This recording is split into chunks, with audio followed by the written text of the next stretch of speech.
All right. How's everybody doing? It's been a little while since I've had some time to come here and do a recording in the office, but I'm finally going to have a chance after coming back from DEFCON to record the digital version of my workshop that I did for the first Bug Bounty Village there at DEFCON, which was phenomenal. So if you didn't get a chance to go, or if you were there at DEFCON and there was a ton of people, you didn't get a chance to actually come and see my workshop, this is going to have all of the same information in it. Obviously, you just won't have the ability to work with some of the other people there and do some of the breakout rooms and stuff. But I'm going to talk through those points as well, talk about what people were doing in the workshop, and then if you want to watch this with your group, you can certainly do that. But the purpose of the workshop is to help share what I believe is a very proven methodology over many years of working with teams to build a very effective bug bounty hunting group, right? So as opposed to hunting by yourself, you can find other like-minded people with different skill levels that are all looking to kind of move in the same direction, and you can all help each other reach your goals together. I'll talk about this more, but the reason that I wanted to do this as my topic for my workshop this year is that the difference in success from the people that are, especially if you're starting to get into bug bounties, you're kind of just getting to the point where you can hunt confidently. The difference in success that I've seen from people that work with others, learn with others, and grow, compared to those that just kind of work by themselves, it's night and day. I mean, look, there's definitely people that are out there that are incredibly successful on your own. I mean, honestly, in fact, I'd say some of the most successful people are the ones that can work on their own, but they're few and far between. It's really difficult to do that. So whereas if you're working with other people and everybody on the team, you've got 5 or 6 different people that are all making mistakes and learning from those mistakes and sharing with each other and sharing their knowledge and being able to fill in gaps when they come up that other members of the team have with the knowledge and experience that individuals have, the growth can just be exponential. So that was why I wanted to focus on this topic. The workshop I thought went very well. We originally planned on having about, I think, 38 people at the most, and at one point there was over 100 people that were in there. So got a little more chaotic than I expected. Had a little less time than I expected, so I'm going to be able to throw some additional stuff in there. But overall, I just absolutely had a blast. Huge shout out to Harley and Ariel and everybody who was involved in the Bug Bounty Hunting Village. Again, the first Bug Bounty Hunting Village. It was just such an honor to be a part of it. It really was. I really enjoyed it. So anyway, go ahead and jump into it. I don't think there's any reason to talk about anything else. I've got my nice little clicker here. I'm gonna superimpose. I don't know where it's coming from, that side or that side, but I'll put the digital version of the slides on there. For anybody that doesn't know, the digital version of the slides are on GitHub, along with, we'll talk about this later in the workshop, but my full bug bounty hunting methodology. For those of you that did get a chance to attend and did get a paper copy of my methodology or anything else, one of the things that I'm going to do in this video that I did not have a chance to do in the actual workshop is walk through my methodology itself, kind of talk through it a little bit. So if you did see the workshop, if you're not interested in kind of walking through everything again, I'll put a timestamp in the description. They'll show you skip to that point. That's where you're going to have some more detailed information of me actually walking through, the different parts of the methodology and my intentions behind it and why I wrote the things that I wrote, etc. So, but like I said, all the stuff is free as always. But yeah, we can go ahead and start. And I'll have the slide in here. Slide in here. I did not mean to say that. Okay. So, like I said, the title of the workshop is Forming a Bug Bounty Hunting Party. And the original tagline on there is LFG. LFG, Forming a Bug Bounty Hunting Party. I want to talk a little bit about that because... So when I originally wrote LFG, the purpose behind that was, I'm a little older, and I grew up playing a game called EverQuest. And in EverQuest, it's, you create your character, and you can go and kill monsters, and you can level up, similar to like a World of Warcraft, I think, today, or stuff like that. So you can either go by yourself, and you can hunt against monsters that are around your level, and you can kind of slowly build up. Or you can go and group up with other people that have, around your same level, that have different skill sets and things like that. And you can combine your skills and go and take on much more challenging monsters. So that was kind of the thinking behind it. In EverQuest, if you wanted to do that, if you wanted to go and team up with other people, what you would do is you would go to the area where the monsters you wanted to kill, those harder monsters that you wanted to kill are, and you would scream out into the area, or the equivalence of it with a command. You'd say LFG, which stands for looking for a group. And on top of that, you would say, here's the level that I am, here's my role that I play and what I can do, etc. And other people would hear that and say, hey, we've got a group and we need, somebody with your skill set to come on. You'd go and join them and you'd fight the monsters together for a while and you'd level up a lot quicker. Now, today, what I have learned, and don't get me wrong, I knew this, but I just didn't know how much it become prevalent. Today, LFG stands for let's freaking go, or obviously you can put whatever words you want to put in there. So again, I knew that. What I did not know is that let's freaking go now supersedes looking for a group. And so I thought it was a very clever little tagline there, looking for a group, forming a bug bounty hunting party. Sounded kind of cool when I did it. And so many people before the workshop were coming up and saying, hey, yeah, let's freaking go. And I was like, yeah. It took me a little while to realize that what they were referencing was the title. So thought I'd start by level setting that a little bit there. Either way it works, let's freaking go, looking for a group. I like it either way, but the original meaning behind it, the reason I put LFG up there was it was meant to say, hey, I'm looking for a group, or be hopefully reminiscent of that, although I'm finding that, again, I'm a little older than a lot of people in the community now, and maybe not as many people are familiar with that. So anyway, I thought that was a fun little tidbit to start out with, and I also just kind of wanted to explain it because a lot of people had some questions. So go ahead and click over there. Now, I want to talk a little bit before I start with the content of the workshop about who I am. And to start with that, for anybody that doesn't know me, I think it's more important to talk about who I'm not, because a lot of people, when they see somebody who's successful at bug bounties, they make assumptions about them and who they are. So first of all, I'm not a high-speed operator, right? I never did any super secret squirrel, Navy SEAL, doing whatever in the Army. I sat in a skiff, sat in a shelter, PMCS some trucks. That was probably about it. I'm not going to be able to teach you how to hack into the Pentagon. I'm not going to be able to, do anything like that. I'm not some super secret NSA hacker or anything like that. I'm just a guy. I did my service in the military, but never got a chance to do anything cool like that. So the other thing is I'm not a $1 million hacker. I have never made $1 million through bug bounties. I've made, more than I ever expected to. I've been very, very happy with it. I've gotten some very sizable bugs.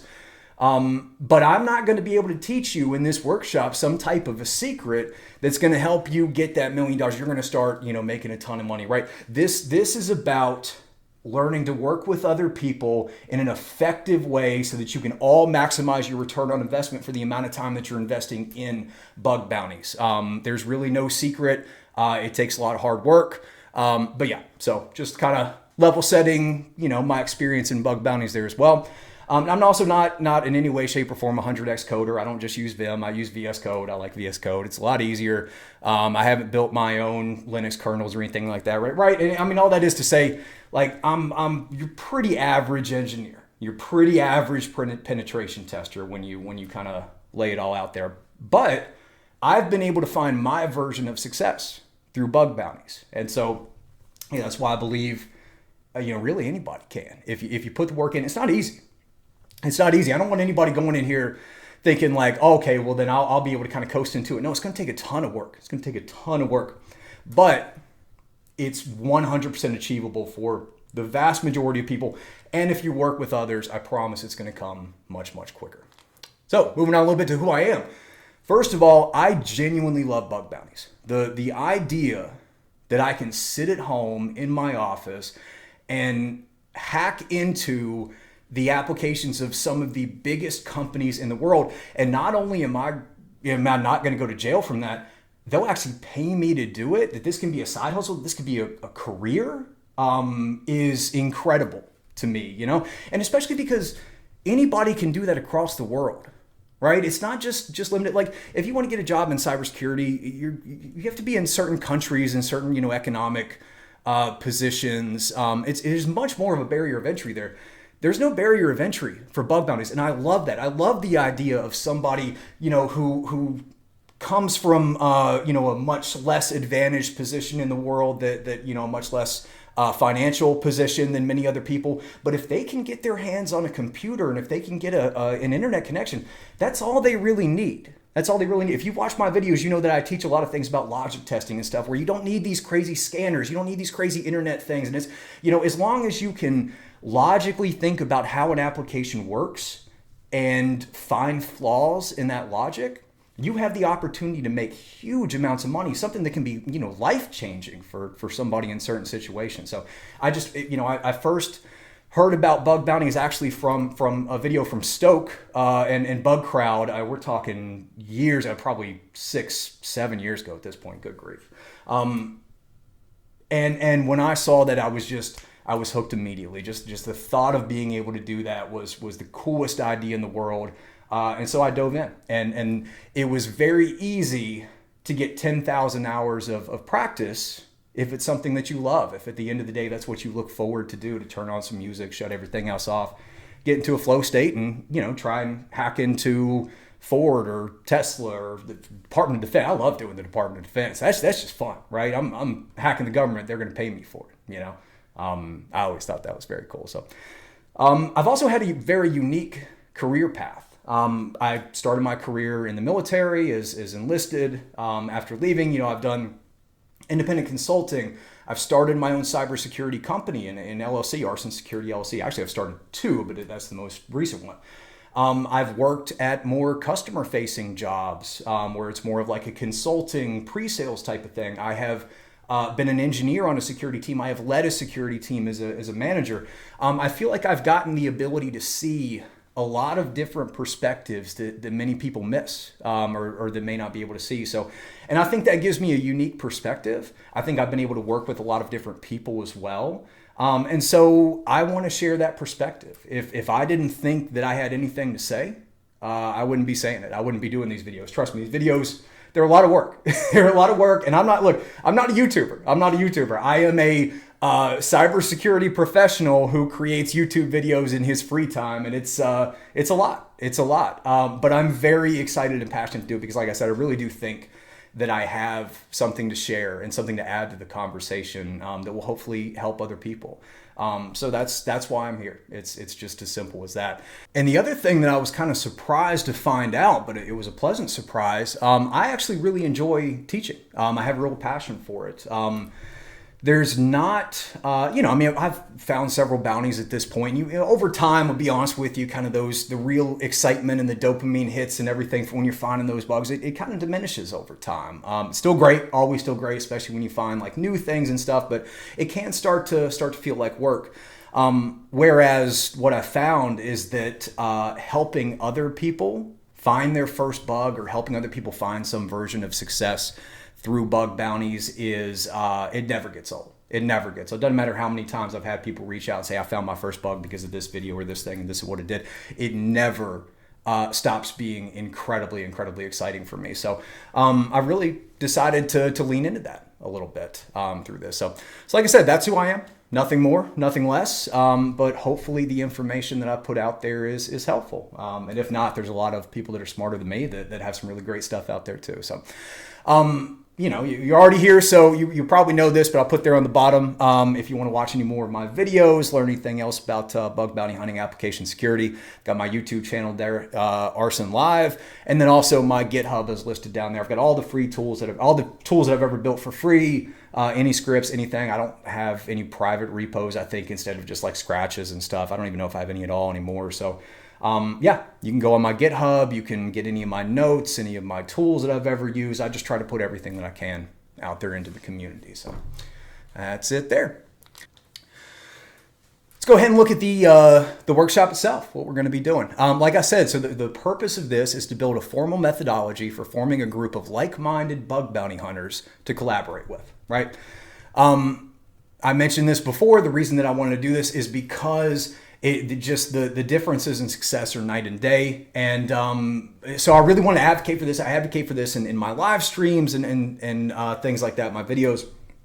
But I've had so many people that have come up to me and said, hey, how do you do that? What's the first step? How did I find different people? How do other people find people to work with? How does it actually work? How do we work together? How do we decide how to hunt, when to hunt, everything? So I went and talked with as many different people that I've worked with before, that I've seen form teams, that I've seen be successful, and kind of got an idea of what worked and what didn't work. And I've taken all that information and put it together in this presentation so that hopefully everybody else has the tools that they need to go out there and recreate the success that I've seen so many other people do by forming these groups and working together. So coming from this, and now for the most part, you're going to get the top 3 from this digital pre-recorded version, because the bottom 2, one of them's already out and the other one kind of depending on you. But excuse me, we're going to get walking away from this workshop. You're first of all going to get the repeatable process, right? A very specific formal process, step by step. This is how you go about forming a group, balancing the group, figuring out how to hunt, etc. So that's kind of the core bulk of what we're learning here. We're going to talk about the skills and tools that we can use to actually collaborate effectively. How do we communicate? How do we share files? How do we take notes? Are we hunting together? Are we hunting apart? All those different things we'll talk about. And then most importantly, I think I want to talk about ways to actually maximize the return on investment, or the ROI that you're getting for the time that you're hunting with your team, based on your role. How does, if you have somebody very experienced on your team and everybody else is less experienced, how does that, why would that more experienced person choose to hunt with your group as opposed to hunting on their own? How do they get a greater ROI from going and working and mentoring these younger bug bounty hunters as opposed to hunting on their own and just kind of taking all the money? So like I said, I think that's very important to show for people at all levels of the team there. And then finally down there, now this is already available on my GitHub. I have my full bug bounty hunting methodology available in the DEFCON repo. It is every valid bug bounty report that I have found since I started doing bug bounty hunting many, many years ago. The information needed to find those bugs is in those methodologies. I printed them out for the workshop and ended up being almost 50 pages a piece. It's a lot of information in there. Now, one thing that's different, like I mentioned, is that I'm going to actually go through at the end of this and walk through those and talk through, kind of how to use them and my thinking behind it and everything. But they're really written to be, I wanted it to feel like I was talking directly to you, giving my experience, giving my advice, as opposed to it reading like a textbook or something like that. So that was my goal. And like I said, the new bug bounty hunting friends, now we had actual groups that were formed together within the live version of this. So this is going to be kind of on you to go out and find these people. But there's a lot of different ways to do it, right? You can use social media and Twitter, just kind of blast out, I'm looking for people to hunt with. You can go into different Discords and find people. But ultimately, I recommend trying to find a group of about 5 or 6 people and watching through this workshop together and talking about it and pausing in the chances when I give you to pause on the kind of breakout rooms and everything. And by the end of that, you should have a very effective plan for how you can go and hunt together. So that is about it for the introduction there. So we're going to go ahead and move on to the first section. Now at this point in the actual workshop, we're looking at splitting people up into groups of 6. And we're going to do that based on different criteria, but there's one criteria that is more important than anything else by far when you're doing this. Feel free to pause it if you want to take a guess. I'll give you a second here, and then we'll go ahead and move it up. So, some people think it's skill level, right? You don't want to be, you want to find people with your same skill level, or, technology stack is another one that somebody called out.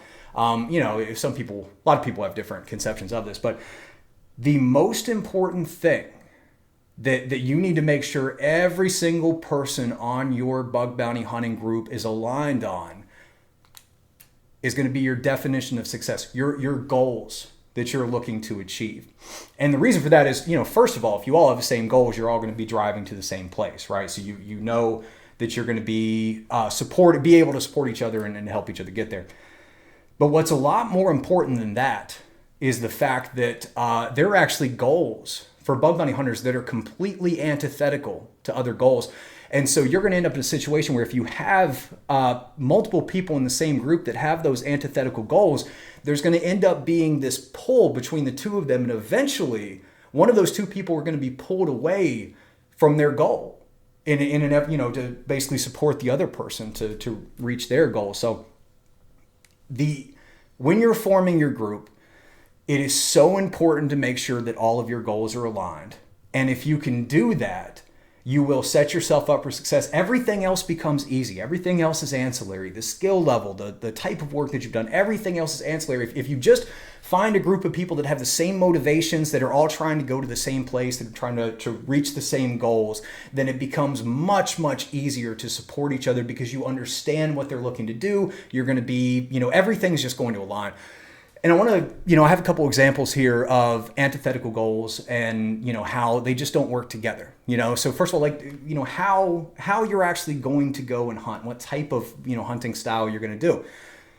If you have somebody that is that's trying to do research on new race condition techniques or HTTP request smuggling techniques or something like that, and they want to be the one to discover some new technique and go share it out at next year's DEFCON or do a talk on it, right? That person is not going to be able to hunt with the person that wants to make passive income. And it's not passive. Doing research is not passive. The person who wants passive income probably has X other things that are going on, and they're just looking to have a little bit of extra money. So these two people, they're not going to be able to ever work together, at least very, very rarely. And the person that's doing research, they're probably not going to make much money because they've got to find this new technique first. Now, once they do find that new technique, they're going to clean up. But that's, it's going to take quite a bit of work. It's not guaranteed. So it's possible that person may not make any money at all. The person wants to make passive income. They're like, well, I don't want to actively hunt all the time. I just want extra money coming in from automation scripts. These two people are going to pull each other in different directions. It's eventually not going to work. There's going to be resentment between the two, and the whole thing's going to breaking apart. When you hunt, it's the same type of thing, right? Like if I'm working a full-time developer and I'm looking to move over to AppSec, and so I'm spending my nights and weekends doing bug bounty hunting so I can build up those offensive skills and so that I can use those to leverage a move in my career. And I'm on a group with somebody who wants to maximize the amount of money that they make, and so they're waiting for new CVEs to drop that are web-based, and then they're building nuclei templates real quick, and they're spraying that out across every program that's there and trying to send reports. Those people can't work together. The guy that's a new CVE drops at 10 o'clock, in the morning on a Wednesday. He's like, hey, come on, we got one. Let's go. Guy's like, I got meetings. I got tickets that I got to knock out today. Like, I can't do that. So the timing's not going to line up. Once again, resentment, and then how do you share the money? It just doesn't work. It just doesn't work. I mean, I've seen it happen.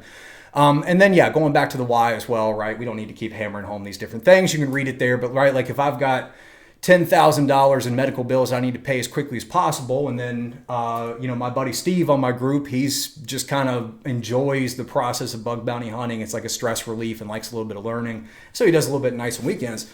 Me and him are not going to get along because I'm like, hey, go. I gotta pay this off. I got payments coming. I got to figure out how to make some money. Whereas Steve's just like, I'm good. I'm just trying to chill. I've already got everything taken care of. So if you can get aligned in your goals so that everybody knows, hey, this is where we're going, this is what we're trying to achieve, I'm telling you, everything else is just going to fall into place. I went ahead and listed out some of my versions of success, some of the reasons that I do bug bounties, and kind of prioritize them here based on certain times in my life. It always changes. This is probably much closer to today as opposed to like when I was a full-time bug bounty hunter. Then the make money part was obviously much higher. It's not as much of a concern now because I do bug bounty hunting on my nights and weekends when I have time, when I'm not making videos and everything now, honestly. But yeah, so the priority of these are always going to change. This is kind of more of just to give you an idea of some of the things that other people value. You can have things that are not on this list. It's almost more of to get you thinking a little bit. And I don't need to read through all of them. All right, but like number one for me, I think has always been learning.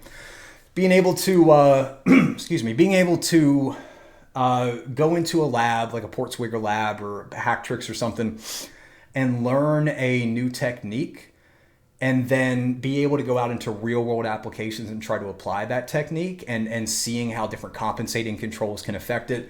That was always my favorite part. And then it's, occasionally you'd have ones that would work and you'd see it work in a real application. And then there's that, oh my gosh, I figured it out and I saw it in a real app and now I'm getting paid for it. That was always one of my favorite parts of it. Building a personal brand is a big part of it as well, right? That's these videos, but you don't have to do videos, simply just having stuff on Hacktivity or just sharing out the reports that you found, the vulnerabilities you found, your techniques are a fantastic way to grow your personal brand in the cybersecurity industry, in the application security industry. And a personal brand, all that does is open doors for you. The stronger your personal brand, the more opportunities that you're going to have. And so it's up to you whether or not that's important. For me, I've always prioritized that much more than making money directly. I would rather have future opportunities that I can go, whether it's making money or not. I want to have a potential foot in the door rather than having a stack of cash. That's always been more important to me. And then, advance my career. If you're a application security engineer, you can obviously improve a lot of those skills. Pretty self-explanatory. If you're a developer, like I said, you can transition over. You get the ability to build and develop these offensive security skills, these reporting skills, showing impact to the business, things like that. You get to practice so many of those in a controlled environment where you can potentially earn a little money while you're learning. That just, I think it's a huge advantage there.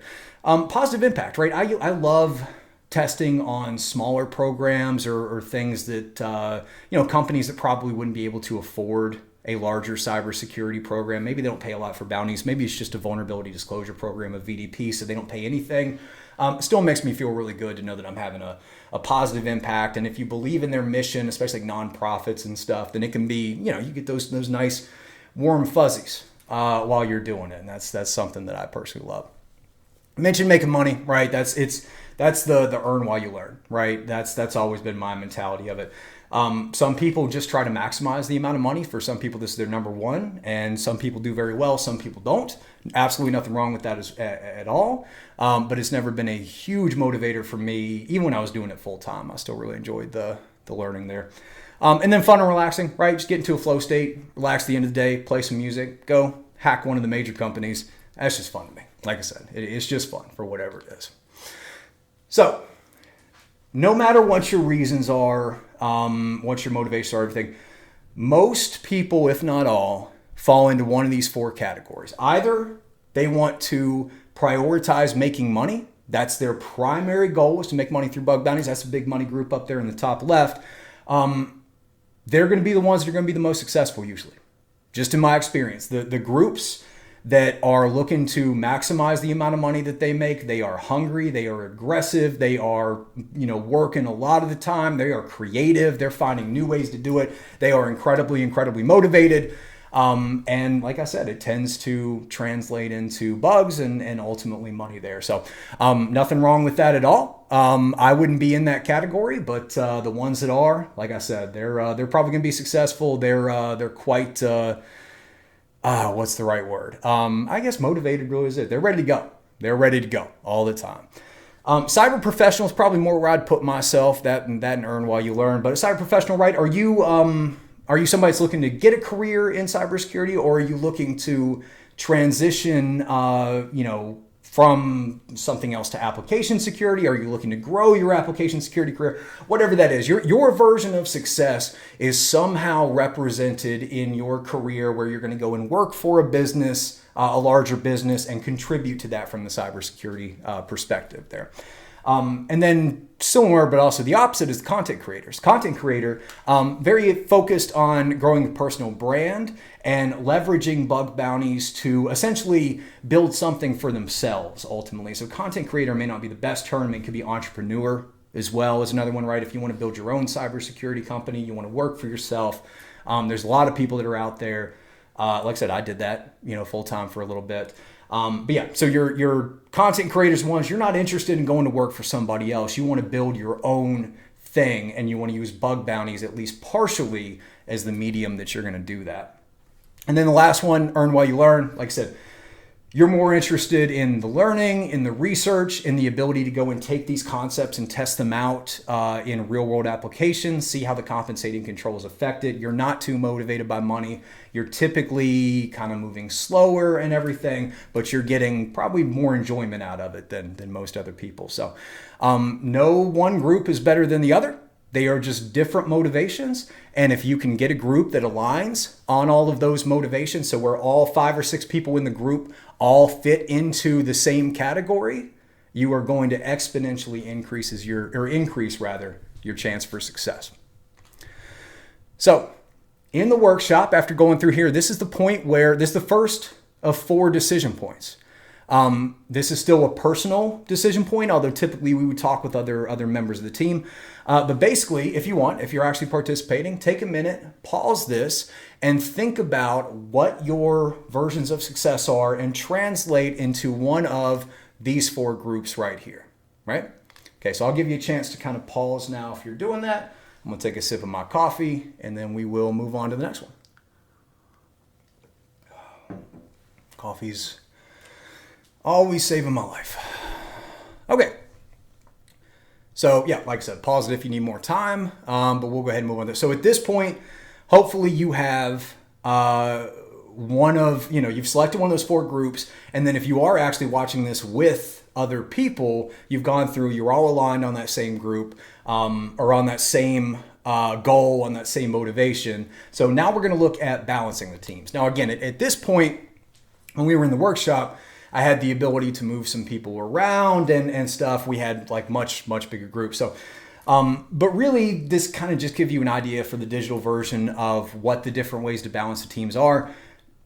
A team can be weighted on one side or the other. We'll talk more about that in a bit, but it is not a problem whatsoever if a team is, all on one side, all on the offensive side, all on the defensive side, different experience levels, everything. But I really just more than anything, I want to define these so that when you are forming your groups, again, make sure your goals are aligned first. We all have the same definition of success. And then maybe you can go and try and find the most balanced team as possible.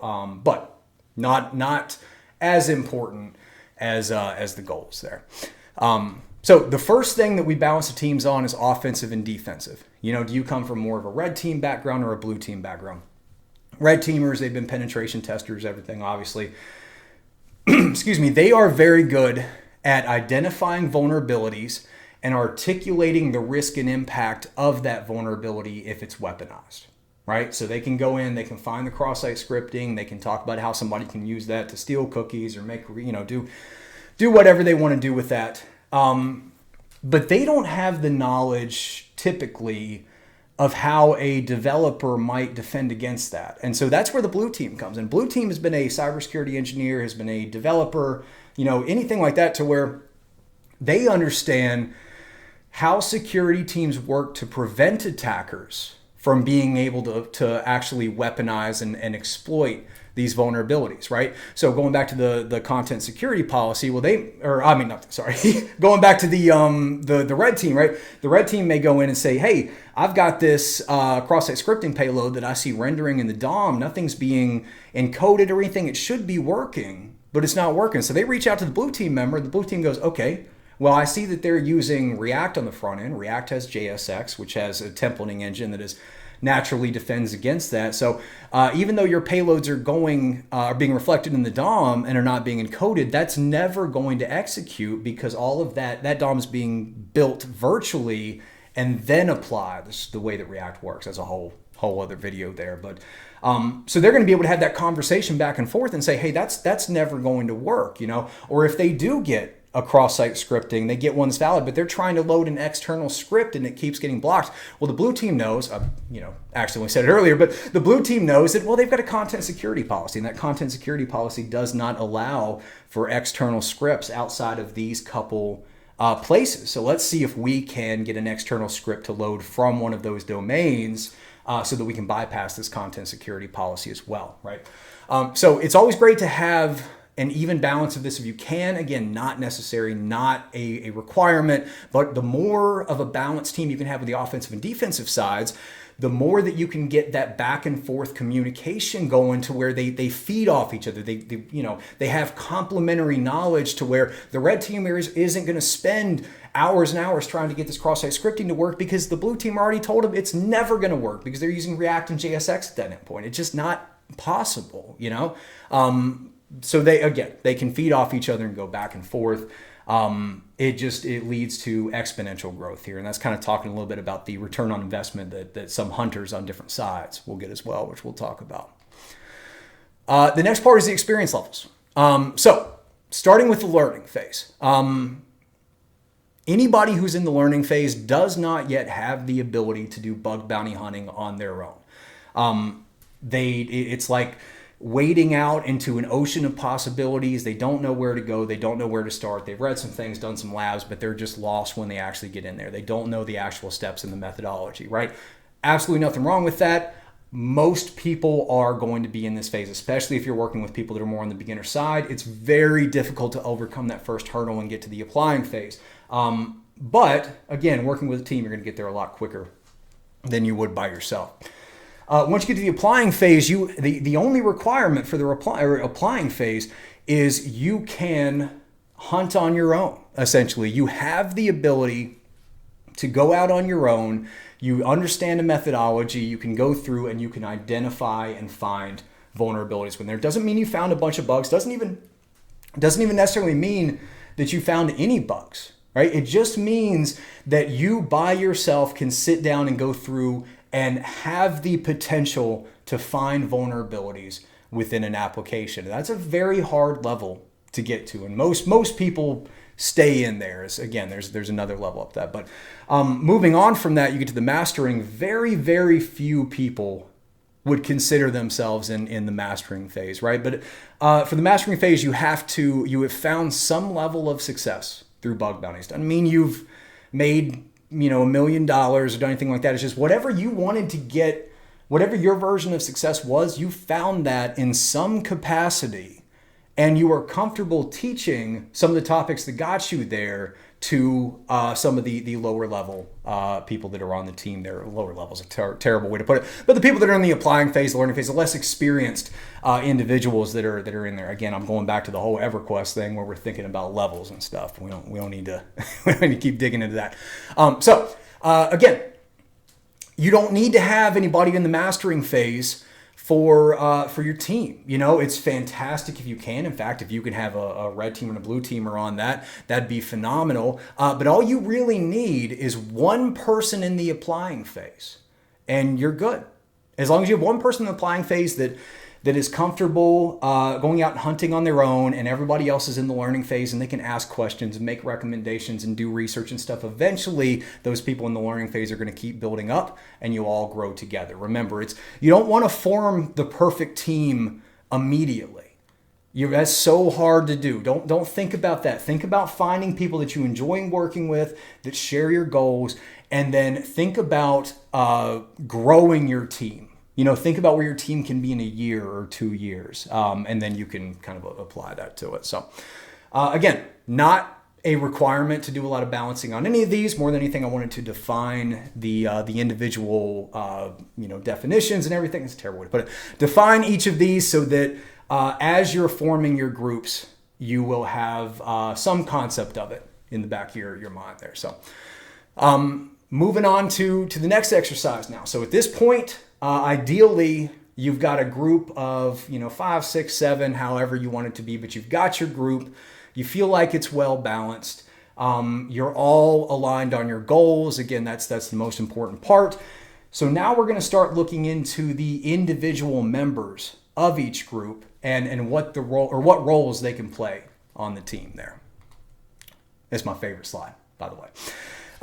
So these are just some examples. Again, it does not have to be exactly, you don't have to stick to everything that's on these presentation, but this is what I've seen work. These are the types of roles that I've seen different people take as they go out and form their teams. All right. In the middle there, right, that's your mentor. That's your leader. That's That's the person that's either in the applying or mastering phase. They're the individual with the most experience. They found the greatest version of success there. And they are comfortable teaching some of these topics to the less experienced one. They're comfortable being the hands-on keyboard when you're hunting as a group. They're going to go in and answer questions. They're going to remove blockers. If one of the red team or blue team or hunters gets stuck and say, I don't really know what to do from here, they reach out to the mentor, and the mentor comes in and gives them additional recommendations for things that they can test, or tells them, hey, you've done everything, right? That's the mentors. The value of the mentors, as much as helping and growing and answering questions is a value to the team. There's almost more value in the mentor telling you what you don't need to do, right? Coming in and saying, hey, no, you got everything. You tested every possible thing that I would have tested, and I don't think there's a vulnerability in this place that you're looking at. You can go ahead and move on, right? They're going to help clear that fog away. They're going to help, blaze a trail to where they're going. Answer questions, remove blockers. They can go in and Spartan kick any issues that the team's got out of the way there. On either side, you've got the red teamer and the blue teamer hunters. So like I said, red teamer comes from an offensive security, blue teamer comes from a defensive security background, and they're going to be constantly working together. You've got that feedback loop going back and forth with each other, bouncing questions off each other. They're the ones that are going to be actively hunting and looking for bugs. They're reaching up to the mentor whenever they hit blockers. Mentor comes in, clears everything out of the way, and now you're starting to get a really effective team that's cutting through the jungle, right? That's going to where we want to go. And then on either side, you've got the support roles. Now on the far right, you've got the scribe. I just picked a random name, be honest with you. I couldn't think of a better way for it, but ultimately, the scribe, that's the least experienced member of the team. That's the person that is wanting to come in. They're taking a documentation. They're recording what everybody is working on. They're doing research on the technologies that people are working on. There's, if there's, I've never seen this NPM package. Let me go see if there's any vulnerabilities or anything on it. They're trying to coordinate and make sure that they're tracking everything the team is doing. And at the same time, they're learning so much by doing that process. They get the ability to shadow and work with these more skilled bug bounty researchers.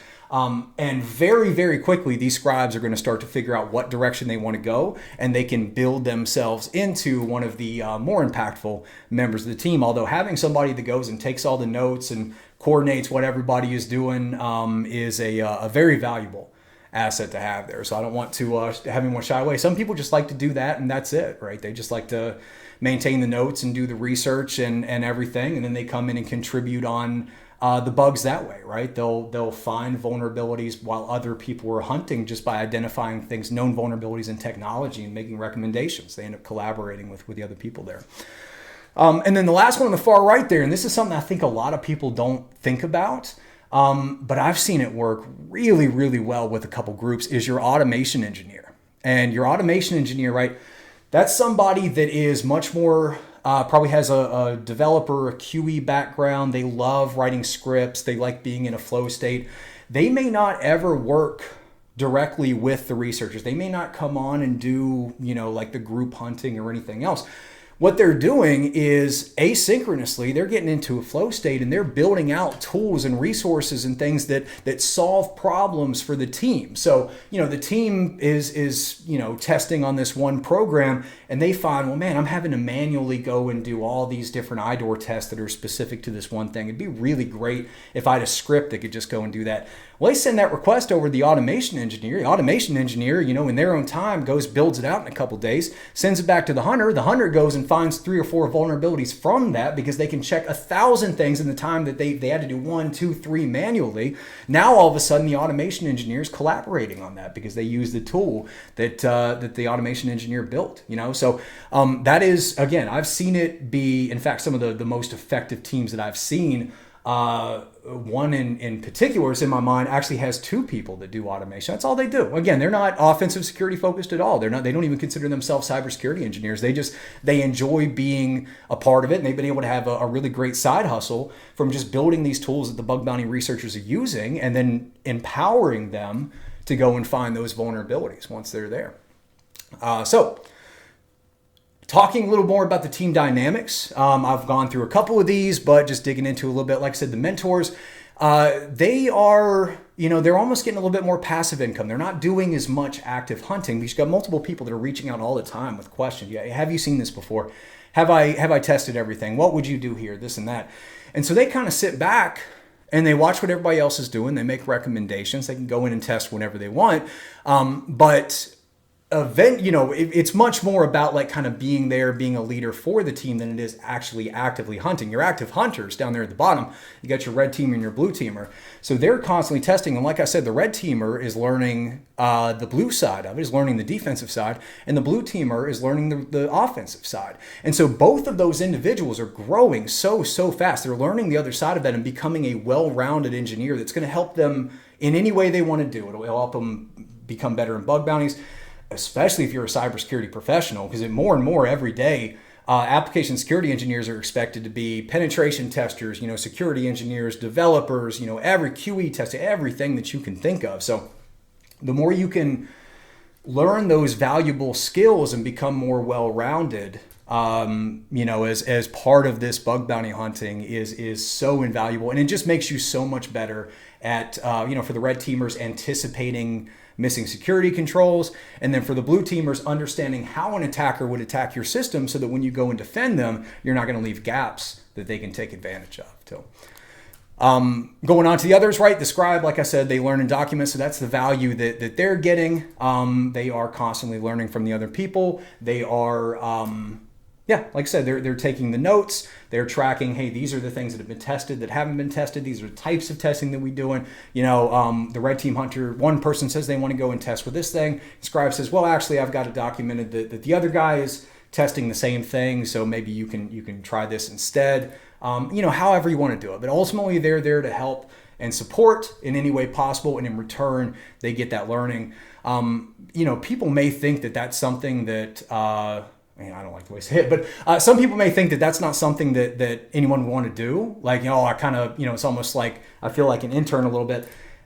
I promise it is. I get 10 people a day that reach out to me that say, hey, I'm looking for a mentor or something, can you help me or do this and that? There are a lot of people that are hungry to just be there and to watch what experienced bug bounty researchers do. And to be able to learn from them and hopefully emulate the things that they're doing. So, and especially be brought in and be part of the team. You would be, I don't know, maybe you wouldn't be, but I was surprised to find out how many people had such a strong appetite for that it would feel like a windfall to even, be participating in that type of thing. So, you can find a lot of people that are excited about that. Automation engineer, like I said, they're in a flow state. Anytime there's some type of time-consuming or challenging workflow that the team needs to do, they're going to go in and build something that's going to solve that problem. They get to be in a flow state. They don't have to be a security engineer. They get to do the type of stuff that they really love to do. And then on the bottom there, I just kind of wanted to share this as a general team dynamic. The teams that hunt together win together. We're going to talk a little more later about synchronous and asynchronous testing, but I cannot emphasize this enough. The more times that you and the team get together and actively hunt at the same time, bounce questions off each other, do research, challenge each other. One person says one thing, say, oh no, that's not actually right because I saw this and that. That has such a strong impact on the team's growth. So as far as the team dynamic goes, the most important team dynamic that you can have is hunting together actively as much as physically possible. You're just going to win so much quicker if you do that. So for each person, again, going back to that return on investment, why would each of these people choose to hunt with a team as opposed to hunt by themselves, or why would they choose to do this specific role? The mentor, like I said, they get a bunch more like passive income. They get to sit back. The mentor at this point, they have found several different bugs, most likely. It's starting to feel, bug bounty hunting for most mentors is starting to feel a little bit more like work, starting to feel more like a grind and everything. When you learn that, or when you don't have as much of that learning aspect of it, there's just not as much excitement around it. It starts to become more and more monotonous. And so, being a mentor on a team allows a mentor to continue to, participate in bug bounties in a new and fun way. They get to see all types of different challenges because they're probably eventually you hit a plateau, right? Eventually you kind of hit a point where like, okay, I've got these skills and they work for me and I can go and recreate them and I can create money.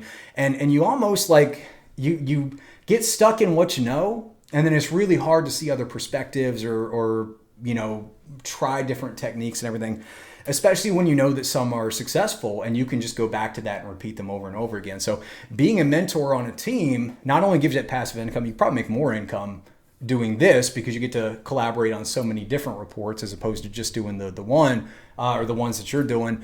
But you also get to break through that plateau. And I really think that, going and being a mentor, if you're in the applying phase and you go and be a mentor, that can be what breaks people into the mastering phase. Because they're forced to look at all these different scenarios and they're forced to answer questions they've never had to answer before and see things at a perspective they've never had to see them before. So not only is there a financial incentive for somebody to be a mentor and it can be more fun, but you can also learn a lot of things that you're just not going to be able to learn on your own. Because like I said, everybody has a perspective and you can really get stuck and locked into those perspectives. For the hunters, they get the support of everybody else. It's something that is phenomenal. If you're just looking to do the hacking and you don't want to do the documentation at the same time, or you don't have time to build the automation stuff, you just want to be in there and actively trying to break the applications, then it's, a hunter is a perfect place for you. I mean, why would you want to do that on your own as opposed to doing it with other people who are going to support you and take care of some of the stuff that you may not want to work on right now? And you can really hone in on developing those penetration testing skills and learning the other side of the house if you're red team or blue team, becoming a more well-rounded hunter. The scribe, like I said, the scribe probably is in the learning phase. Really doesn't know what to do with that. So the scribe is getting the ability to see what successful bug bounty hunting looks like. They're getting to learn from individuals that, the hunters, at least they're going out and they know where to hunt, but ideally they get to see what a mentor looks like too. And they get to learn those more advanced techniques and see how the mentor is answering questions. So a scribe is that role. They get the ability to go in. They may not participate on as many, reports and everything as the others, but they also get a huge amount of learning very, very quickly. And it's within a very short amount of time, they're going to level up to that hunter level to where, or automation or whatever they want to do. It's not going to take them long to get to the point where they're in the applying phase to where they're comfortable hunting on their own because they've just seen a group of people do it, constantly in this team there. And then the automation engineer, like I mentioned a few times before, that might be somebody that never considered bug bounties as an opportunity to be able to make some money, because I don't work in security, I don't know penetration testing, etc. Not knowing that they're actually a huge value or huge asset to this team, and they can come in, they get to work the way that they want to work. Like I said, they get to get into a flow state, and they end up collaborating with a lot of other or on a lot of reports because they're building the tools that are helping to find those vulnerabilities, and that kind of brings them in as a collaborator. So the automation engineer is an interesting place where they could just be a general engineer that thinks bug bounty hunting is fun or just wants to make a little bit of extra money, and they can come and have a huge impact on a bug bounty hunting team there. So return on investment, ROI, very, very important. If each person on the team finds it more valuable to hunt with the team than by themselves, that is going to greatly increase the team's chance for success, right? To stay together and to all go and reach your goals. So as far as the actual team that you need to put together, this would be ideal. If you can get a red and blue team mentor, got about 5 or more years of experience doing bug bounty hunting, then you are going to have a phenomenal amount of knowledge coming through from both of those sides. You've got your red and blue team hunters. Once again, they're the ones that are going out that are actively hunting. I'm always going to do this for the two, right? You always got to have that feedback loop going back and forth between them. You got the one scribe that's working to probably grow into another hunter or something very shortly, but they're also actively learning, taking the documentation. And then you got your automation engineer, very skilled engineer. If you can put together a team like this, it's pretty much guaranteed that you're going to be very, very, very successful. But it's also incredibly difficult to get to this. And as I mentioned before, don't build a team. Don't build the ideal team. Build Get a group of people that are like-minded, that you want to work with, that you all have the same goals, and then make the team that you aspire to. This can be something that you can work towards. It can be very, very difficult to get this on day one, to find these individuals that can kind of all come together. But this is really all you need. All you need is a hunter. You need somebody who just feels comfortable hunting on their own. And then, a group of scribes that are there and ready to learn and want to document and throw out questions and everything. And, eventually each one of these scribes are going to, they pop up to, I want to be a red team hunter. And they're going to start working towards that. I want to be a blue team hunter. I'm going to start working towards that. I want to be an automation engineer. I want to be something else, completely different, because I found some new thing, right? Each of these people are going to grow into something that's going to be a very effective member of a team in a very short amount of time. So as long as you have one person that is comfortable hunting on their own, that can go through and show that process, and you have others that are willing to support, that is all you need to create an effective bug bounty hunting team. So once again, don't try to build a perfect team. Find a group of people that you like working with, that are working towards the same goals, and then figure out, eventually you can go from this to that. I'll have to digitally do all this type of stuff, but that's okay. All right. So now we've gotten to our second decision point. Once again, feel free to pause it if you're working with an actual team here. Otherwise, you can just skip forward. But want everybody to think about, or if you're just on your own, just think about which one of these you would be. But go ahead and think about which role you'd like to take, which one makes the most sense for you, and you can go through and document it. Think about why. And once again, this is not based on what you are right now, what you have done. So if you're a developer, you've been a developer for the past 6 years, you don't have to be a blue team hunter, right? But if you love offensive security, you're like, no, I want to eventually be a penetration tester. I want to move over. I just want to learn the offensive side, right? Then make yourself a red team hunter, and you're the red team hunter, but you need to work towards that.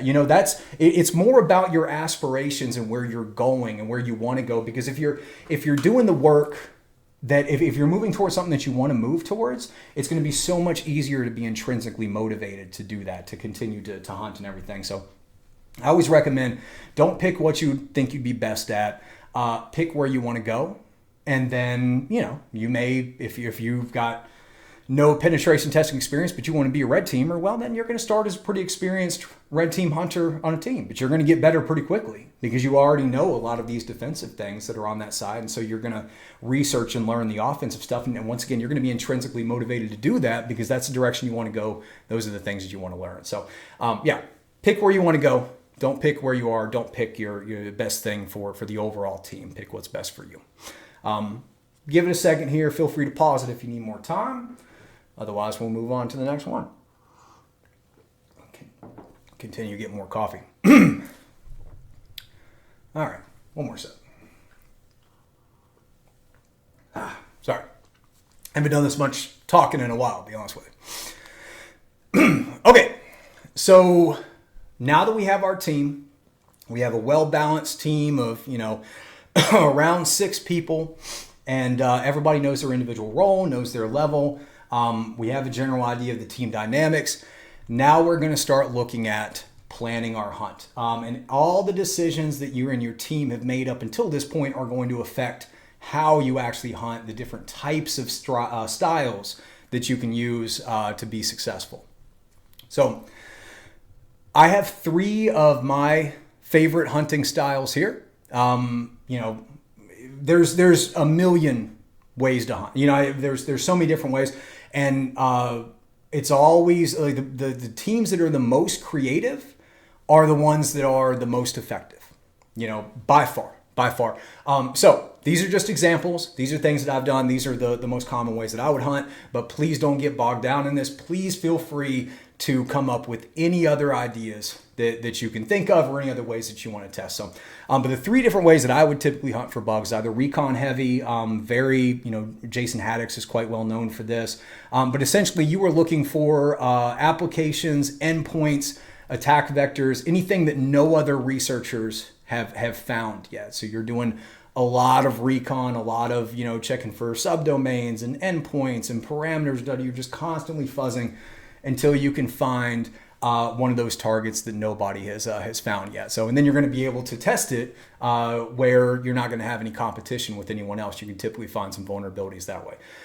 Very, very common way of testing there. The next one is a SaaS app deep dive. So software as a service application. Essentially, software as a service, we'll talk about this more in a second. But it's a company that creates a piece of software that you've got to log into. They're usually very, very complex. And so what you're going to do is you're going to look for a lot of like logic flaws within this. There's going to be, typically like a lot of different role-based access control levels or different access controls. Lots of different areas where different, users can access data, potentially access other users' data. So you're going to be looking at really the logic of this large, complex application that's constantly changing and trying to find vulnerabilities within that. And then your future bugs there, that is aiming at, don't worry about bugs that exist in applications right now. You're aiming at bugs that are going to be introduced in the future. So that's new CVEs that drop, new applications that are coming out, new mechanisms, new endpoints. You're constantly scanning and looking for that. And when you find those, your goal is speed. You're trying to race to be there before all the other bug bounty researchers are able to get there. So digging into each one of them a little bit more, right? Recon heavy, you want to look for programs with a very, very wide scope. Tesla and Department of Defense are usually some two good examples of that. They are wide open, right? It just says basically if you find an asset that belongs to us, then you can submit it and we will accept that as a valid report. So that's usually what you're looking for this. You don't want to have just one individual application. If a program has like wildcard domains, anything else like that, those are very common, especially if there's multiple different ones. You can scan for all the hidden subdomains, live URLs, et cetera, et cetera.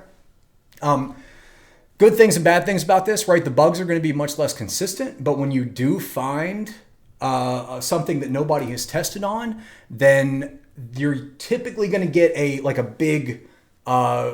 bunch of bugs at the same time. Right, it probably has multiple vulnerabilities at the same time because nobody has touched it. So that always feels more like an Easter egg hunt. Typically, you're getting it back. Right, is how a lot of people I think would describe it. You go and you hunt and eventually you find that one thing and you go in and you get 8 or 9 different vulnerabilities and you get a large amount of money and you put that money away and then you go and look for something else. Very, very difficult if you're a full-time bug bounty researcher. You've really got to kind of put that money in and save. But it can be a great way. Like I said, once you do find it, is you end up getting a ton of reports very, very quickly. Very similar to how real world targets will attack organizations. If you exclude social engineering, they're always going to be scanning the external attack surface for anything that they can find that might be outdated or has signs that it is vulnerable or hasn't had any support in a while. And so you're basically doing the same things. You're going to need a ton of automated tools, AMAS, nuclei are two that I listed there, right? You're going to need to be able to scan large amounts of domains and URLs at the same time. Really great if you are a little bit less experienced, if your team is less experienced. There's a lot of information on this style. And ultimately, like I said, when you do eventually find that asset that nobody has defended, you're going to be able to find vulnerabilities on that very easily because the compensating controls are just not going to be that effective. Next, I mentioned SaaS app deep dive, so software as a service. So a software as a service company, they create a software in the cloud with many different users that go and log in. And, they're meant to solve some type of a problem or workflow for a company. So you have you can automate the entire human resources department or marketing department or something with a SaaS application. So you can think about there's going to be multiple different users and different tenants, and those users are going to have different privileges and different mechanisms they can access. There's going to be very, very complex mechanisms within this, and so all of those are areas where you can dig in and potentially find vulnerabilities. This style of hunting is slow, it's tedious, it's methodical. It is not what people think about when they think about hacking. It's injection testing is usually what people want to do. And obviously you can do injection testing on SaaS apps, but it's just not, you're going to find a lot more logic vulnerabilities, indirect object references, access control violations, things like that. SaaS applications are, so the way that SaaS works, most people think that software as a service or software, companies go out and build a piece of software. It's like, okay, here's a piece of software that solves a problem. They deliver it to the customer. The customer's like, thanks, this solved my problem. That's not how this works. SaaS companies work by creating a constant feedback loop between their customers. So what they do is they build a little bit and you go talk to the customer and say, what do you think? What should we do now? And the customer gives them feedback. And then they go, okay. And they build a little more with that and they make some adjustments. And it is continuous like that. So these SaaS, as people go in and they take a look, it's like, oh, here's an application. No, that application is going to be completely different tomorrow and the next day. And then, completely different. It's a bit of an exaggeration, but it's going to continue to change every day as they are getting these feedback loops and building out the features or making improvements that the customers want. So you can sit in and when you're talking about future bugs, you can continuously be scanning this application to find newer pieces of the application, and then you can be the first one to go in and test it. It's a very reliable way to find vulnerabilities. If you can really get to know a SaaS application, a SaaS company, the way they release, their build process, their build speed, then you can anticipate when these changes are going to come out and be able to find those vulnerabilities quite easily. That was always one of my more effective ways that I've been testing. And then, if you have teams that are much more blue team heavy, you don't have as many red team penetration testers, then this style of hunting is perfect for you because that's, if you're on a blue team, especially if you work for a SaaS company, then you're going to understand the types of security controls that are going to be put in there. You're going to understand how the logic is implemented, how the access controls are implemented, and you can identify very easily mistakes that can be made within that. Again, access control violations and IDORs are really that's going to be your bread and butter here. And then on top of that, you got like the live payment card, types of things, or complex authentication, OAuth flows, all that type of stuff. All right. And the last one I want to talk about here, as I mentioned, is the future bugs. Now, obviously, there's some overlap between these. I mentioned doing future bugs in SaaS apps. That's 100% something that you can do. Typically, you do like a combination or 2 or 3 of these. Recon heavy in future apps is another one or future bugs, another one's very, very popular. Right? But ultimately, what you're doing is you are trying to anticipate where vulnerabilities could potentially be. And you're setting scanners and things in place so that you can identify those when they exist, identify changes, and then you are the first one there to go and test it and submit it, right? This is something where you really have to be a full-time hunter, have a lot of free time doing it, but it can be one of the most effective ways to make money if you have the time and if you have the skill, the technical ability to do that. Like I said, you're,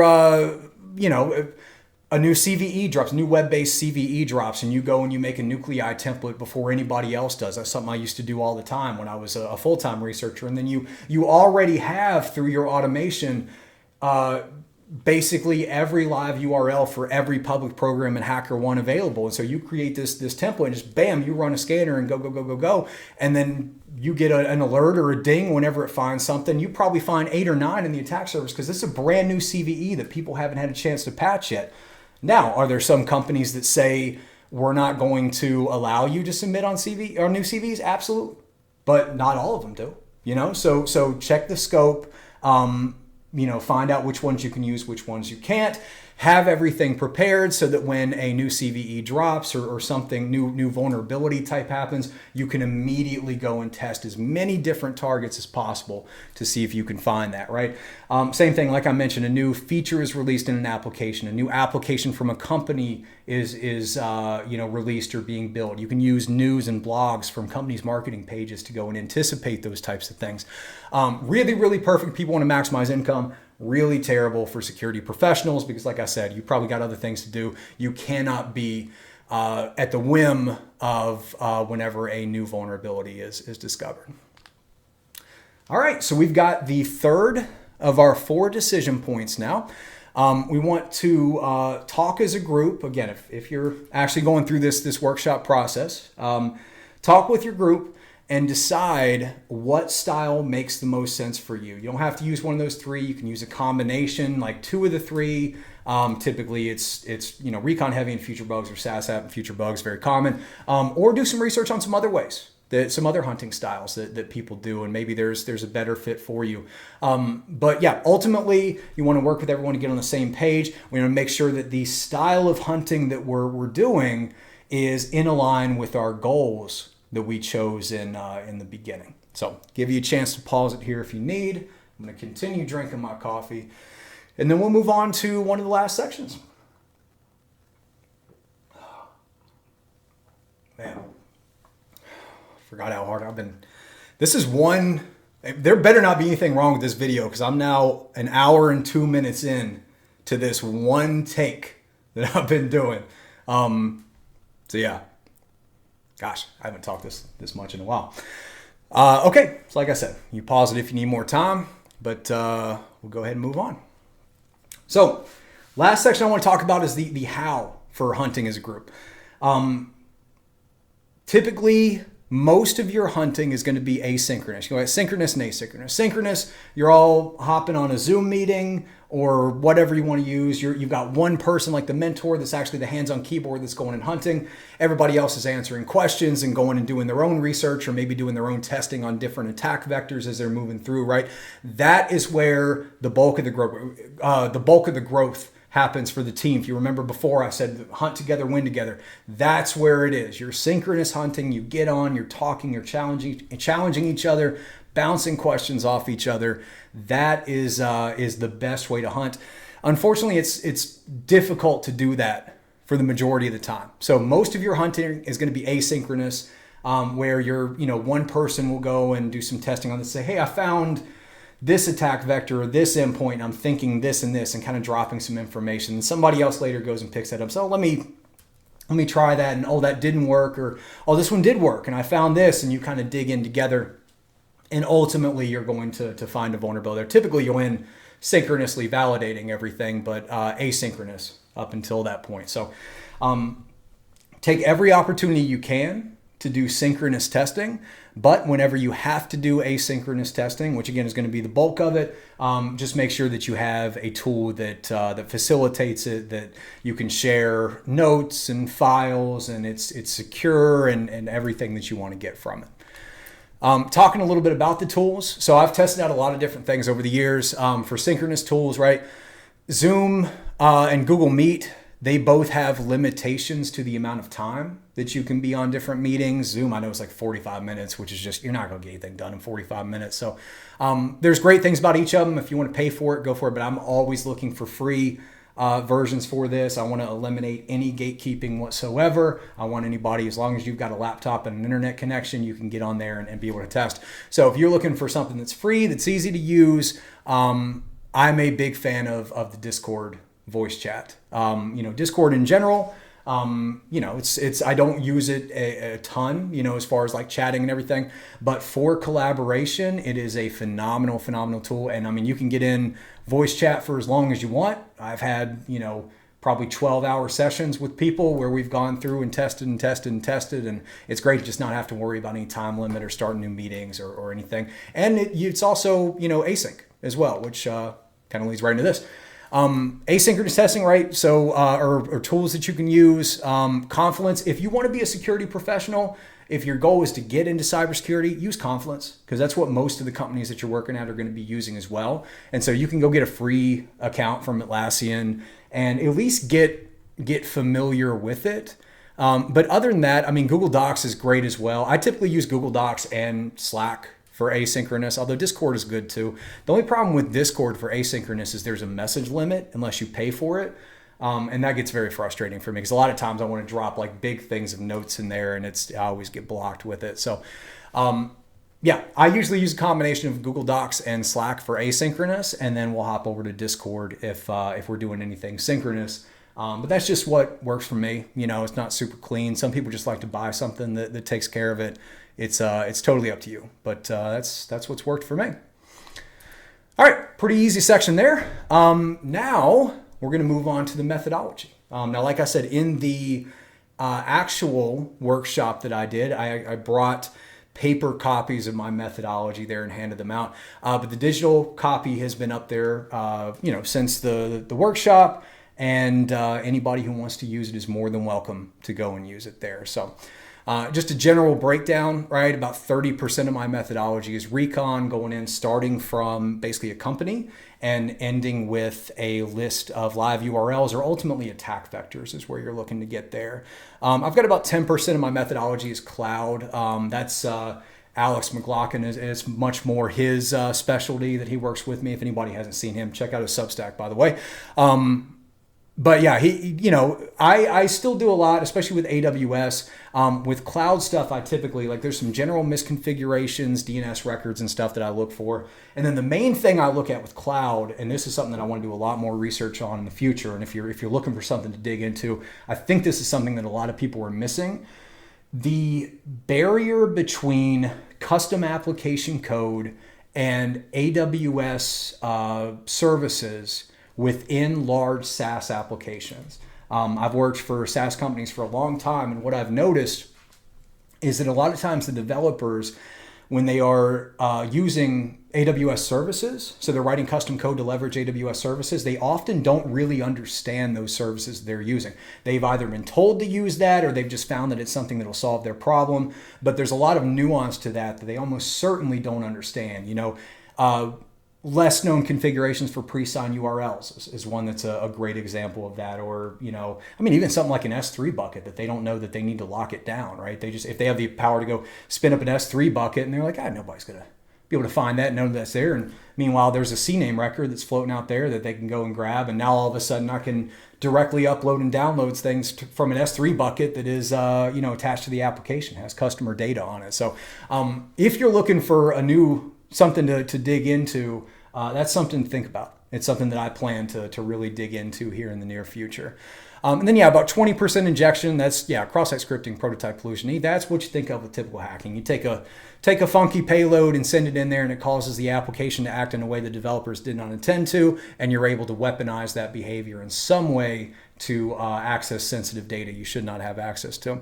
And then the vast majority, not the vast majority, but I guess 40%, estimated of my testing and my methodology is logic testing. So all off misconfigurations, right? Indirect object references, access control violations, payment processes, password, right? Anything like that. I love going into an application. I love understanding that application, and I love finding esoteric ways that one request will affect another request, or how to access data. This user's role can access data through this old mechanism they didn't know. That is a lot of the type of testing that I do. So that's a big part of my methodology. So this was the part in the in-person version of the workshop, where I passed out the methodology and gave everybody an opportunity to divide this methodology up between the different members of the team. And based on everything you've decided up until this point, based on what your team looks like, what your team's goals are, what each member's skill set are they offensive or defensive? Are they more or less experienced? Where have they worked with? What technologies are they familiar with? All that information leads into, I want each person on the team to take a block of that methodology and take ownership of it. So if you have an automation engineer, say, hey, I'm going to take ownership of the recon part, and I'll go through and start to build out some stuff, and we'll get some targets for the hunters to go and start testing on. The hunters, they can look and say, well, maybe the blue team hunter says, I want to focus on logic testing and specifically indirect object references, or specifically access control violations. Or the red team hunter says, I want to look at client-side injections because that's something that I'm really interested in. So the goal here is to look through the methodologies, to show all the different things that are possible, and to find a block of that you can take ownership of and start working on that to drive the team forward, or to move the team forward. Now, what I want to do, let me get a little more coffee before I start. What I want to do, I'm going to adjust this a little bit. And I've got my screen set up here, and I'm sure digitally have it pop over there or something. I'm going to pull up my GitHub, and I just want to walk through the methodology a little bit here. We're not going to read it word for word, but I just want to talk about what it is, my thought process behind it, an overview of each of the sections, and how you can use it. So, you go to my github.com/arson, and the DEFCON 2022 workshop repos right here. And so you can see the different methodologies. We got recon, logic, injection, and cloud right there. So I'll come over here and start with the recon. That's going to be the first step that you're going to do in your testing, right? You have to have something that you some different targets that you want to choose from to go in and attack, unless you're doing a SaaS app deep dive. In that case, most likely you're just going to have one URL, and you probably have to go and log in, and then you have to start fuzzing for endpoints and everything like that, which is a part of the recon as well, and I can show you where you jump in.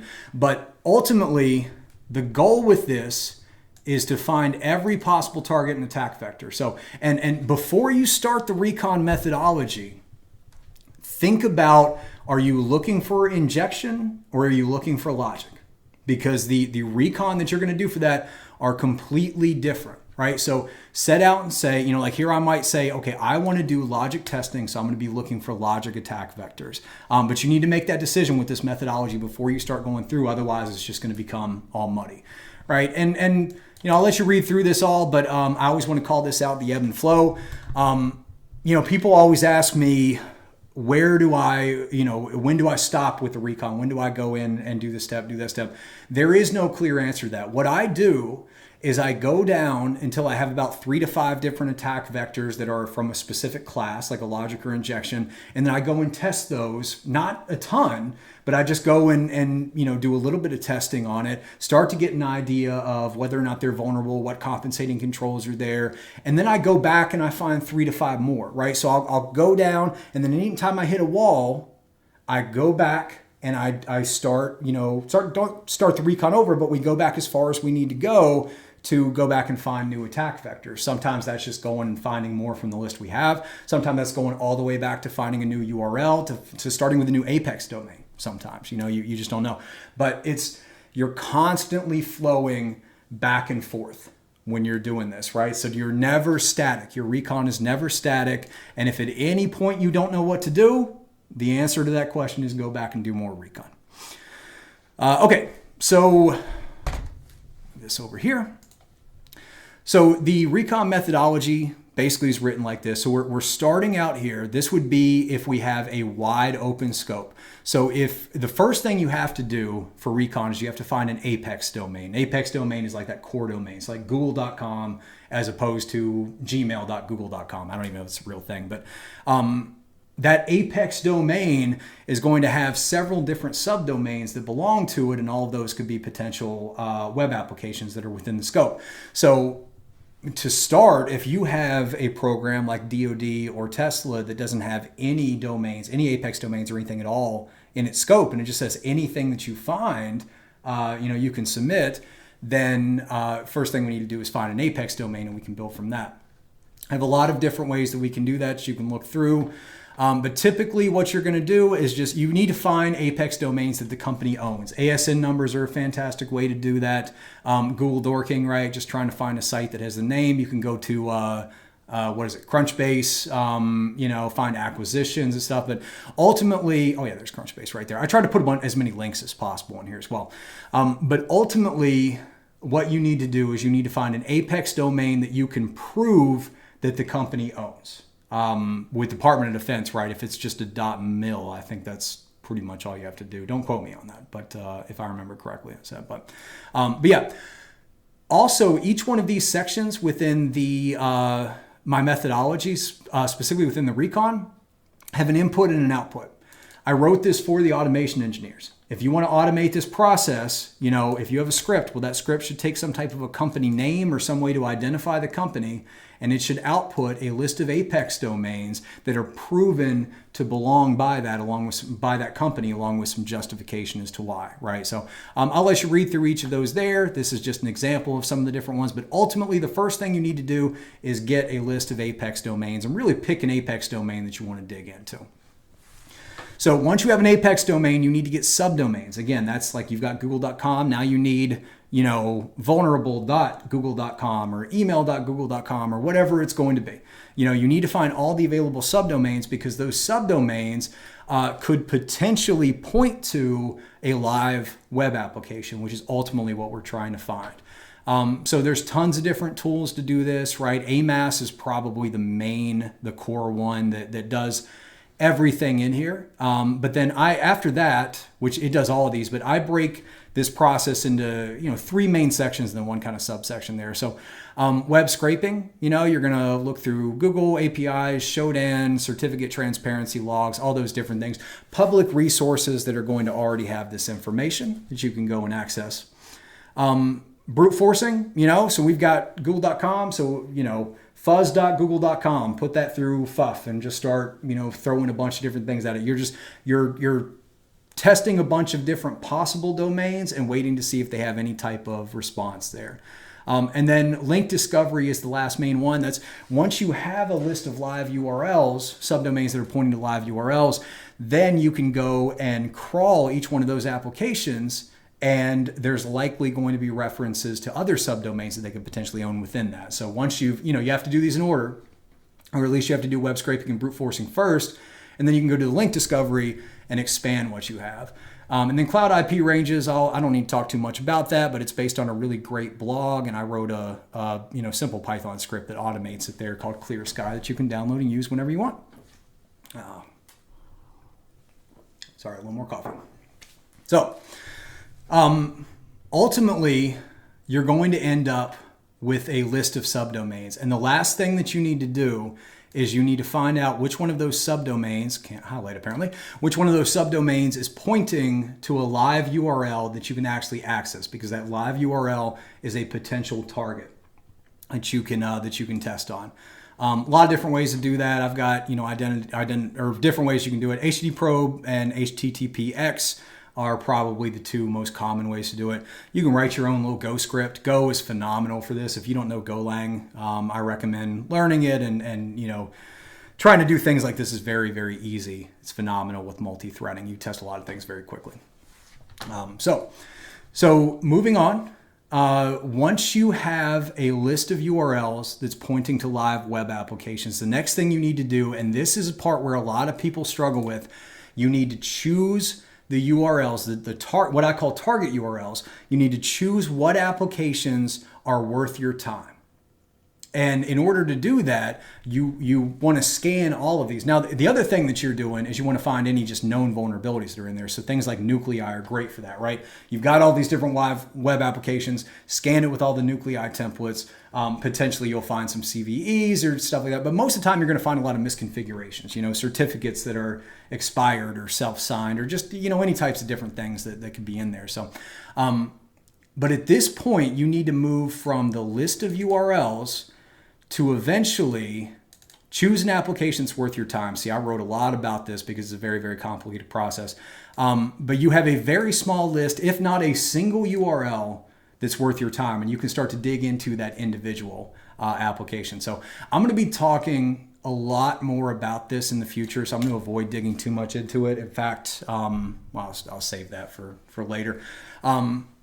But this is going to be a big focus of something that I'm going to be working on in the near future. So, ultimately, it comes more with experience than anything else. This is what I see most beginners struggle with. Is like, hey, how do I even figure out which one of these I want to test on? I do have some information in that in some of my more long form videos.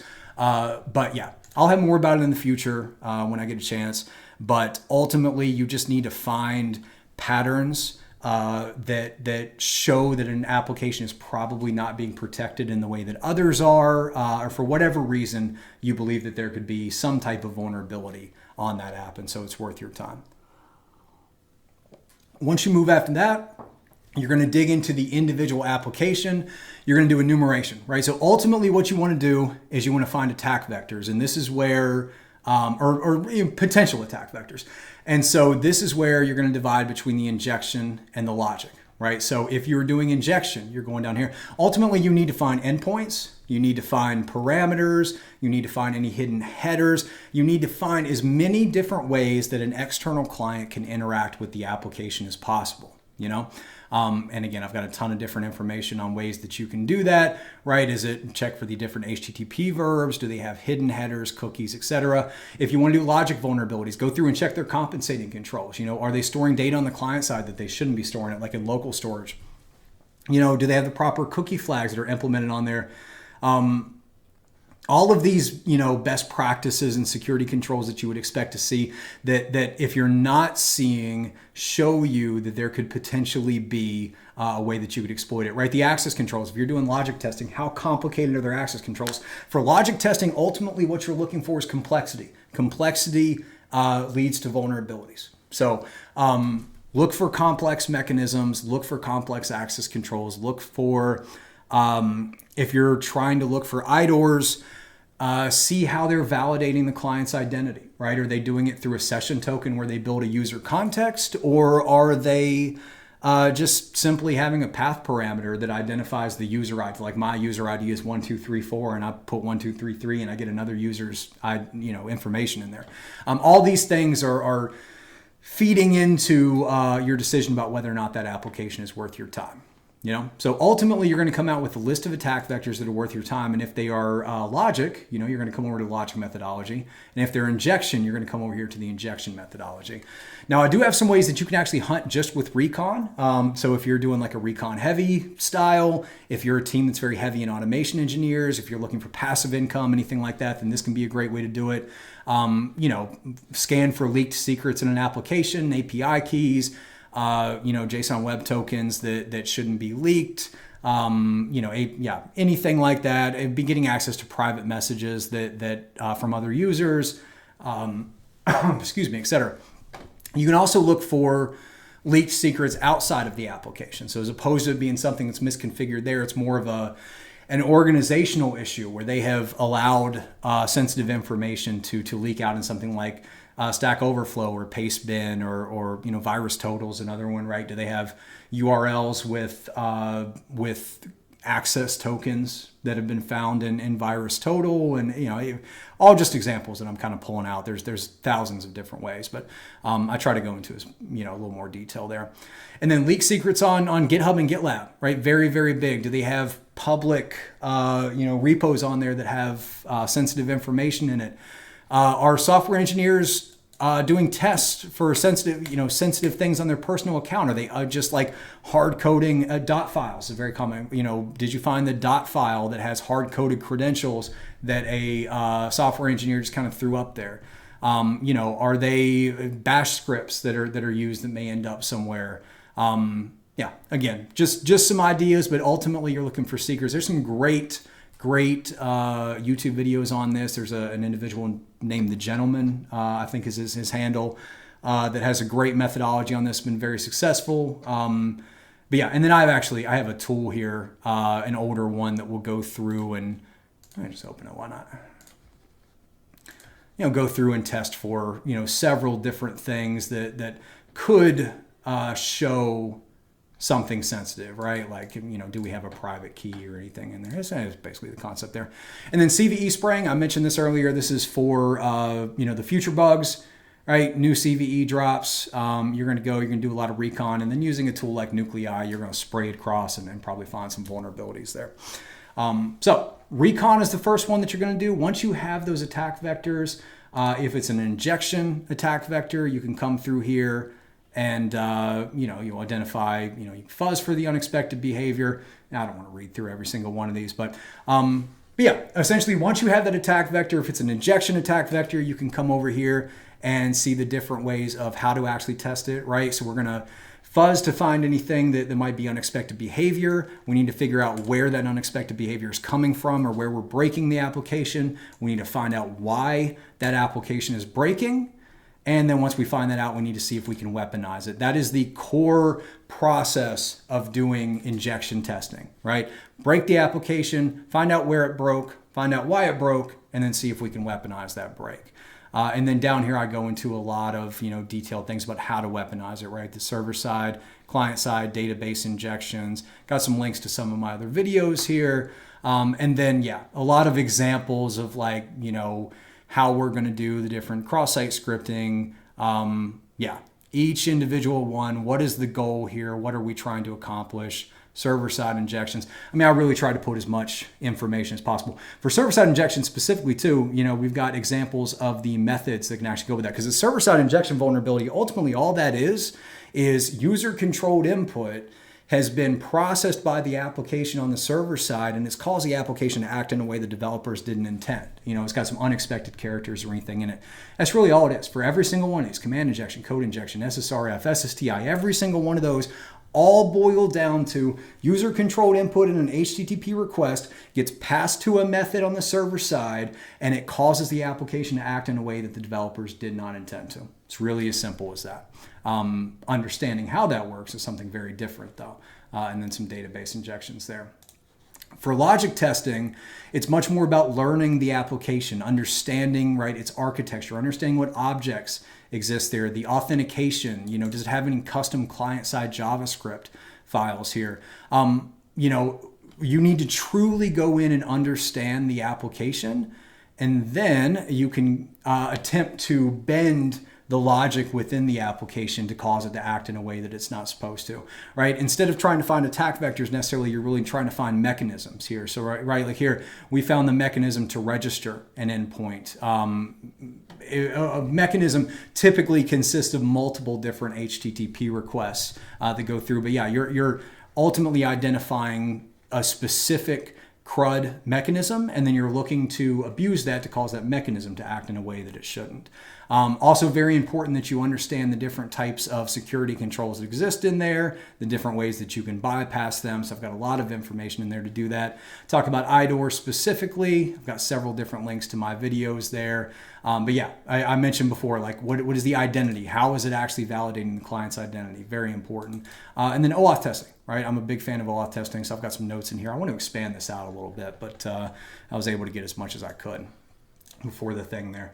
And then the cloud, pretty, has several different great links and everything. I'm not going to dig too much into that.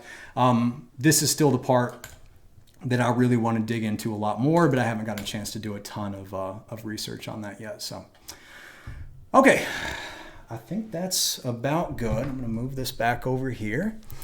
Been talking for almost an hour and a half. I think I had one cut in the beginning, about 10 minutes in, just because I got nervous and thought, oh my gosh, what if this is not actually recording properly, or what if the audio is not right, and I go through and do this entire thing for an hour and a half and it doesn't work. I stopped, I checked it, it worked, and so I'm going to cut that together.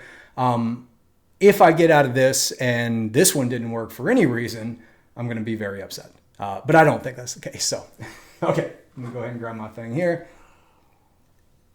and we can go ahead and start wrapping up. All right. So that's really the conclusion of the workshop. So yeah, I had this final thing here. Just wanted to thank everybody very much. If you stayed and watched this video to the end, there's probably at this point about an hour 40, hour and 50 minutes. Thank you so much. I really, really hope it was helpful. Got more information on there, right? You want to see more of my YouTube videos? You got me on there, youtube.com/arsonlive. You can get everything, my methodology, these slides, all of that on the GitHub page there. And then I've got my website as well, arsonsecurity.com, for my LLC. Has more information on my methodology, places where you can go and actually connect with me if there's anything that I can do. I've got some educational services and stuff that are available there too, although to be honest, they've been sold out for a little while. So, but yeah, different ways that you can reach me. I have mentioned on the bottom there, at the time of creating this, I was a security engineering manager. That has actually changed. For anybody that doesn't know, I'm actually moving back to being an engineer. I'm not going to talk too much about that yet. Don't want to, not sure if the new company, how much they want to be on my videos or anything. So I'm sure they'll be fine once I start. But so yeah, obviously going through a lot of changes since coming back from the DEFCON workshop. That will, transitioning to this new job, is going to have a significant impact on my ability to continue creating these in the near future. I've got to kind of get settled in, make sure I can have a good impact in my new role, and then I'll come back and make as many videos as possible. So I'll do my absolute best to continue to provide this content to the community. Yeah, otherwise, thank you very much. And now I can't click it. Yep, it's the last one. Yeah. So thank you very much. Happy hunting. Trying to think if there's anything else I want to add on the end of this, but I don't think there is. Yeah, go find a team, use it. Hopefully it's helpful. Again, the people that I see that are successful, they use a similar methodology. So yeah, thank you so much. Thank you for watching. Hope it was helpful. Cheers.